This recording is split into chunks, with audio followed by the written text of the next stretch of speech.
चलिए, तो हम लोगों ने एटॉमिक मास यूनिट देख लिया, एटॉमिक मास देख लिया। अब हम बात करते हैं रिलेटिव मॉलिक्यूलर मास की। रिलेटिव मॉलिक्यूलर मास क्या बोलता है? रिलेटिव मॉलिक्यूलर मास ये बोलता है कि ये किसी भी मॉलिक्यूल का मास को डिपिक्ट कर रहा है, किसी भी मॉलिक्यूल के मास को ये डिपिक्ट कर रहा है। किसके टर्म में? यू के टर्म में, यू के रेफरेंस में किसी मॉलिक्यूल के मास को यहाँ पे बयान किया जा रहा है। अगर मैं बोलता हूँ H2SO4, H2SO4 में बोलता हूँ, ठीक है, वन मॉलिक्यूल है, कितना? वन मॉलिक्यूल H2SO4 कितना होगा?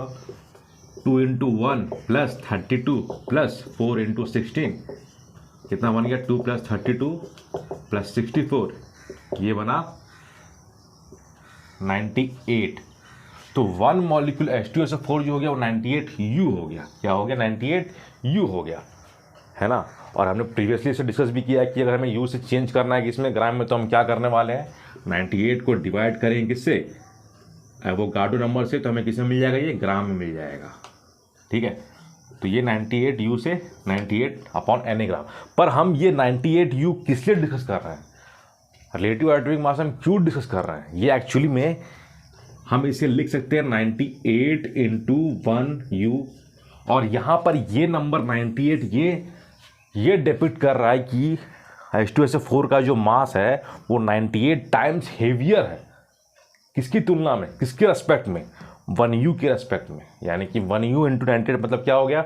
98 टाइम्स 1U, ठीक है।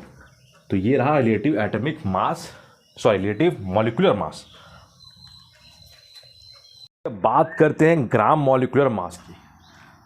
ग्राम, जैसे हमने पहले पढ़ा था ग्राम एटॉमिक मास, अब आ गया ग्राम मॉलिक्यूलर मास। तो ग्राम एटॉमिक मास में हमने क्या देखा था? वहाँ पर हमने देखा था कि वो 1 मोल एटम को बताता है। किसमें? ग्राम में। 1 मोल एटम वो क्या हो गया? ग्राम में। तो उसे हम क्या बोलेंगे? Gram atomic mass. 1 मोल एटम एलिमेंट का इसमें ग्राम में, ठीक है ना। तो वो हो गया ग्राम एटॉमिक मास। तो उसी तरीके से ग्राम मॉलिक्यूलर मास जो हो गया, ग्राम मॉलिक्यूलर मास भी सेम है। ये बोलता है, ये इस तरह से डिफाइन किया गया है कि 1 मोल molecules in gram, 1 mole molecules in ग्राम, इसे कहा गया है gram molecular mass. For example, अगर मैं बोलता हूँ कि मास ऑफ 1 O2 मॉलिक्यूल, चूंकि ऑक्सीजन 2 है और ऑक्सीजन का नेचर में कैसा प्रेजेंस होता है? 2 एटम के साथ में। तो यहाँ पर क्या हो गया? मास ऑफ 1 O2 मॉलिक्यूल कितना हुआ? ये हो गया कितना? 32 हो गया, 32 ग्राम हो गया। ये कितना हो गया? 30 नहीं, ग्राम नहीं, एक है ना, 1 मॉलिक्यूल है ना, तो 32U हो गया। कितना हो गया? 32U हो गया, ठीक है। Mass of 1 O2 molecule, mass of 1 O2 molecule. वही अगर मैं बोलता हूँ मास ऑफ 1 O2 मॉलिक्यूल इन ग्राम में कितना आएगा? 32 अपॉन हम n से डिवाइड कर देंगे तो किसमें? ग्राम में तब्दील हो जाएगा। हमें ग्राम में मिल गया, ठीक है। अब O2, ठीक है, 1 मोल में, ध्यान से, मास ऑफ 1 O2 मॉलिक्यूल कितना हो गया? 32 अपॉन n, ये ग्राम हो गया, ठीक है। अब अगर हम बात करें Na, मतलब Na number, Avogadro number of oxygen molecule कितना होगा? Na number of O2 molecule कितना बनेगा? 32 अपॉन n इंटू n, ठीक है। ये ग्राम में आ जाएगा और n कट गया। और तुम ही तो हो 1 मोल, तुम ही क्या हो? 1 मोल। तो 1 मोल O2 मॉलिक्यूल का मतलब क्या हो गया? 1 मोल O2 क्या हो गया? 1 mole O2 is equal to Na number of O2 molecule is equal to 32 gram. तो ये रहा ग्राम मॉलिक्यूलर मास, ठीक है। क्वेश्चन देख लेते हैं, ठीक है। तो कुछ उस क्वेश्चन से आपको थोड़ा सा फैमिलियर हो जाए कि आपको कैसे फाइंड करना है। अगर मैं बोलता हूँ कैलकुलेट द मॉलिक्यूलर मास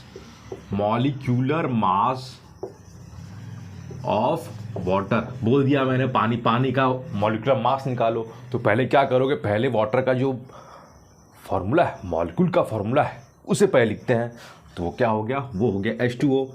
ठीक है, 2 हाइड्रोजन 1 ऑक्सीजन, तो कितना बना 2 × 1 + 16, तुम कितना हुए 18। पर यू या ग्राम, मॉलिक्यूलर मास बोला है, ग्राम नहीं बोला है, तो सिर्फ मॉलिक्यूलर मास बोला है, तुम क्या चिपक जाओगे AMU यानी यू।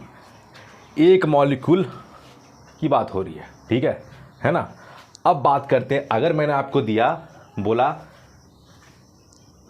पता करो मॉलिक्यूल, ठीक है, पता करो मॉलिक्यूलर मास ऑफ